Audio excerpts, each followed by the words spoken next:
गुज़श्ता दिनों जब एक इंटरव्यू के दौरान मौलाना अब्दुल खबीर आज़ाद, जो कि बादशाही मस्जिद के खतीब हैं और रोत हलाल कमेटी के चेयरमैन भी हैं, उनसे ये सवाल पूछा गया कि बतौर बादशाही मस्जिद खतीब अब माहाना कितने पैसे कमा लेते हैं और उसके अलावा अब के ज़राए आमदन क्या है। बतौर खतीब बादशाही मस्जिद आप माहाना कितने पैसे कमाते हैं और इसके अलावा आपके ज़राए आमदन क्या है? इस सवाल के जवाब में उनका कहना था कि हमारे दौर में बड़े बड़े मदारिस और इदारों में जब कोई आलम बनने के लिए जाता था तो वहाँ इसको तिब की तालीम भी दी जाती थी। तो हमारे वहाँ पर भी जब आलिम को बनता था तो वो तिब भी पढ़ाते थे, ताकि एक आलम इमाम जब इमामत करवाए तो वो ये काम तो बखूबी सर अंजाम दे, लेकिन आमदन के लिए इसके पास कोई हुनर मौजूद होना चाहिए जिसे वो जरिया माश बना सके। एक आलिम और एक इमाम जब मुसल्ले पर खड़ा हो तो वो वहाँ तो काम करे, मगर वो अपना ज़राए आमदन है वो इस चीज़। उनका कहना था कि अल्लाह का शुक्र है, करम है, रहमत है कि मेरे घर का निज़ाम बहुत अच्छा चल जाता है। मेरे घर में हर वक्त लंगर चल रहा होता है। अल्लाह का ये शुक्र है कि अल्लाह तबारक व तआला ने अपनी रहमतों से बरकतों से अल्हम्दुलिल्लाह हमारे घर में हर वक्त लंगर चल रहा होता है। लेकिन माहाना आमदनी वाली बात मौलाना साहिब गोल कर गए। अगर अंदाज़ा लगाया जाए तो मस्जिद नबवी के खतीब को सरकारी दर्जा हासिल होता है, उन्हें तनख्वाह और प्रोटोकॉल भी सबसे आला दर्जे के सरकारी अफसर के बराबर मिलता है। इसके अलावा मौलाना साहिब रोत हलाल कमेटी के चेयरमैन भी हैं, जिसका सालाना बजट करोड़ों रुपए होता है। इसके अलावा जो तबरुकात और तहाइफ लोग खुशी से दे दें वो भी मौलाना साहिब खुशी से रख लेते हैं।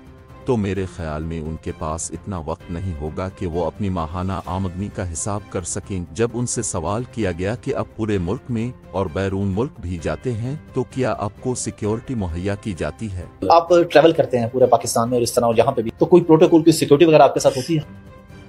इस सवाल के जवाब में उनका कहना था कि मेरे पास अपनी सिक्योरिटी भी हर वक्त मौजूद रहती है और जहाँ कहीं जाता हूँ तो वहाँ भी मुकम्मल सिक्योरिटी मुहैया की जाती है। हाँ, अल्हम्दुलिल्लाह मेरी सिक्योरिटी भी है और मैं जहाँ जाता हूँ वहाँ पर फिर आगे भी सिक्योरिटी मुझे मिल जाती है। बाकी अल्लाह की मदद हर वक्त शामिल हाल रहती है। बाकी अल्लाह ताला की मदद हमारे साथ। उन्होंने अपने फलाही कामों के बारे में बताते हुए कहा कि हम जब भी किसी फलाही प्रोग्राम का इनेकाद करते हैं तो बहुत से दोस्त भाई इस काम में हमारा साथ देते हैं। दोस्त हैं, भाई हैं, उनकी मदद से प्रोग्राम करना चाहते हैं। हमने सैलाब में भी लोगों की मदद की। रमज़ान के महीने में रमज़ान पैकेज गरीबों में तकसीम करते हैं। जब सब सैलाब आया तो रमज़ान में जैसे हम फूड पैकेज देते हैं।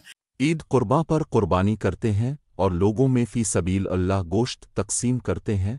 और ईद आ जाए तो कुर्बानी करते हैं लोगों के अंदर फी सबीलिल्लाह। हुजूर अकरम का फरमान है कि तुम में से बेहतरीन इंसान वो है जो दूसरों को नफा पहुंचाए।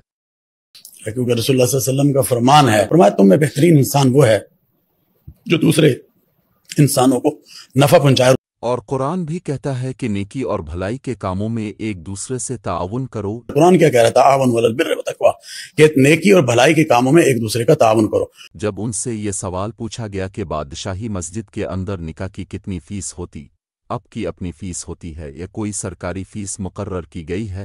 निकाह के लिए जो लोग बादशाही मस्जिद में आते हैं उसका क्या तरीकाकार होता है, कितनी फीस होती है? तो उनका कहना था कि ये तहरीक 20 साल पहले मैंने खुद शुरू की थी कि अल्हम्दुलिल्लाह 15-20 साल पहले मैंने खुद इस तहरीक को शुरू किया। हुजूर अकरम की संत यानी निकाह को मस्जिद के अंदर अदा किया जाए, और मैंने कोशिश की कि रसूलुल्लाह सल्लल्लाहु अलैहि वसल्लम की जो सुन्नत है उसको जो है मस्जिद के अंदर जो है वो अदा किया जाए।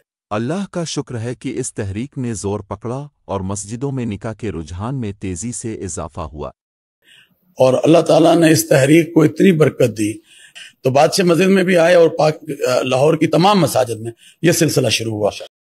उनका मजीद कहना था कि ये बहुत बड़ी गलत फहमी और झूठ फैलाया जाता है कि बादशाही मस्जिद में निकाह की फीस लाखों रुपए है। कुछ गलत फहमियां हैं। एक तो यह है कि जी बादशाह मस्जिद में शायद बहुत बड़ी कोई फीस ली जाती है। हाँ, लोग अपनी मर्जी से और खुशी से जो भी हदिये देते हैं उनकी मर्जी होती है।